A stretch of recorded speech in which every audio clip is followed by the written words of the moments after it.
Hello students, welcome back. In the last lecture we studied the change in state of matter due to temperature. On increasing or decreasing the temperature, that is by heating or cooling a substance, we can change its state. Now let us consider an activity. Take 2-3 pieces of ice in a beaker and start heating it slowly. Keep a laboratory thermometer in it to note down the temperature. Now, when you will slowly heat this, you will see that there won't be any change in the temperature till it will start melting. When it melts, you can see the change in the temperature.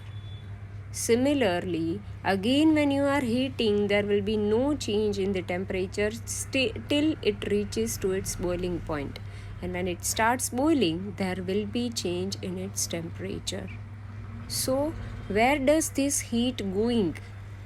Because if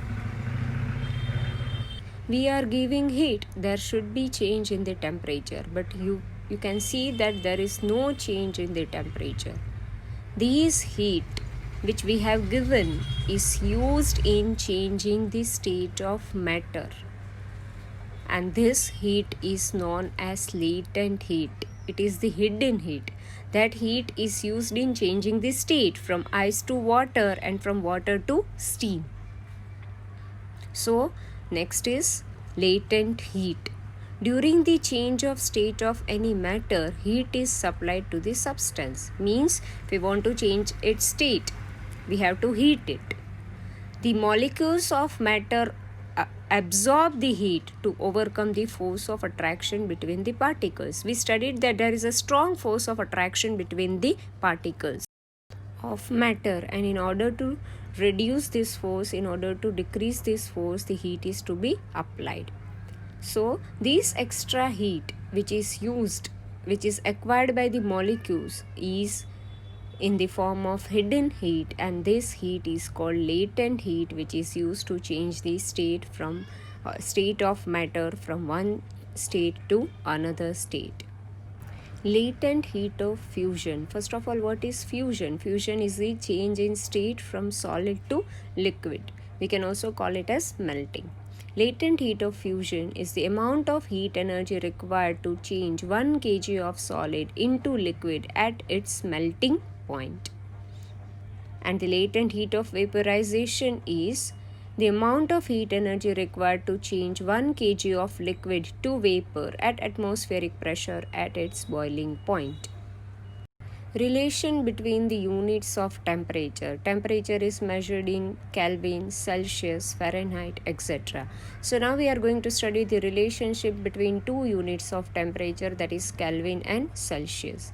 Degrees Celsius plus 273 is equal to Kelvin, or Kelvin minus 273 is equal to degree Celsius. For example, if we want to convert 293 Kelvin into degrees Celsius, means 293 Kelvin is equal to how many degrees Celsius? We can use the equation Kelvin minus 273 is equal to degrees Celsius. Kelvin is given to us is 293. So 293 minus 273, that is 20 degrees Celsius. So 293 Kelvin is equal to 20 degrees Celsius. Similarly, 25 degrees Celsius is equal to how many Kelvin? Use the equation degrees Celsius plus 273 is equal to Kelvin. The value of degrees Celsius given to us is 25. So 25 plus 273, that is equal to 288 Kelvin. So 25 degrees Celsius is equal to 288 Kelvin. Now let us study the effect of change of pressure on the states of matter. We have already learned that the difference in various states of matter is due to difference in distance between the particles. What will happen when we start putting pressure and compressor gas in an enclosed cylinder? Will these particles come closer? Do you think that increasing or decreasing of the temperature can change the state of matter? You can see in the diagram that when gas is compressed, the particles of the gases are coming closer to each other and they get liquefied. The solid carbon dioxide is stored under very high pressure and it gets converted directly into gaseous state when its pressure is reduced to 1 atmospheric pressure without getting converted into liquid state, and therefore it is known as dry ice. So it can be asked, what is dry ice? Dry ice is the solid form of carbon dioxide. Let us understand the effect of pressure on the state of matter with the help of an activity. Imagine an injection syringe as shown in figure. Close its needle. The syringe, nothing is filled in it, so gas is there. Now push the plunger and see what will happen. We can see that the plunger can be pushed to a certain extent. Why? Because we know that there is very large space between the particles of the gases. When we are compressing it or when we are applying pressure, these particles are coming closer to one another, because of which we can push the plunger. Now fill the syringe with water and see whether we are able to push the plunger or not.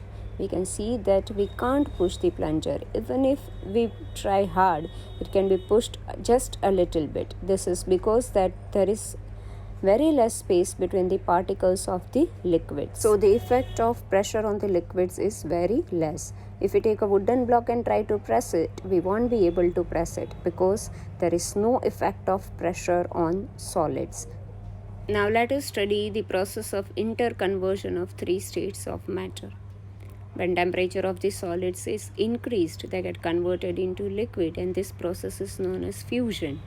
When liquids get converted into gases, the process is called vaporization, and when gases get converted into solid, the process is called sublimation.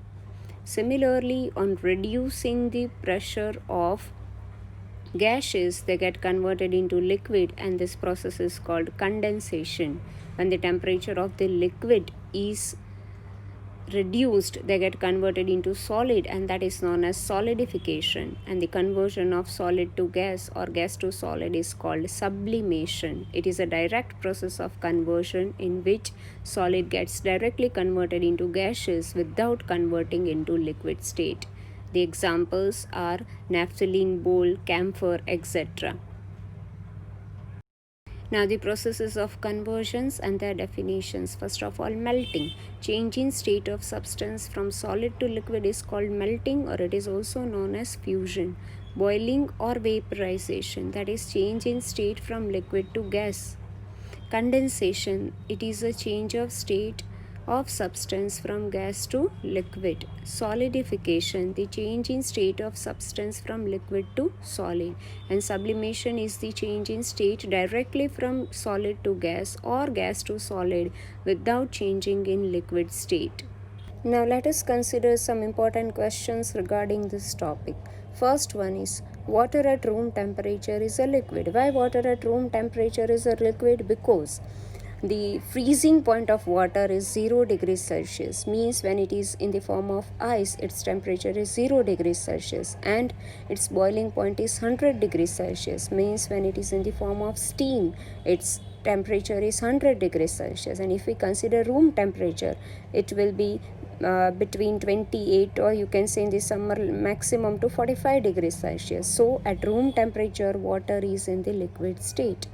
Similarly, second is, an iron almirah is solid at room temperature. Why iron almirah is solid at room temperature? Because the melting point of iron is higher than room temperature. Iron melts at temperature more than room temperature. So it is in the solid state at room temperature. Next is, why ice at 273 Kelvin is more effective in cooling than water at same temperature. If we consider ice at 273 Kelvin or water at 273 Kelvin, ice is more effective in cooling. Why? Because ice absorbs the heat from the medium, so that the cooling effect of ice is more than that of water, whereas water does not absorb extra heat from the medium, and so it is less effective than ice. And this extra heat which ice is absorbing, that is known as latent heat of fusion. Ice absorbs this extra heat and gets converted into water, but water does not absorb any extra heat from the medium, so it is less effective. Next is, what produces more severe burns, boiling water or steam? We know that boiling point of water is 100 degrees Celsius, so steam at 100 degrees Celsius will produce more severe burns, as it absorbs extra heat, which is known as latent heat, whereas water does not have this heat. So steam will produce severe burns than water.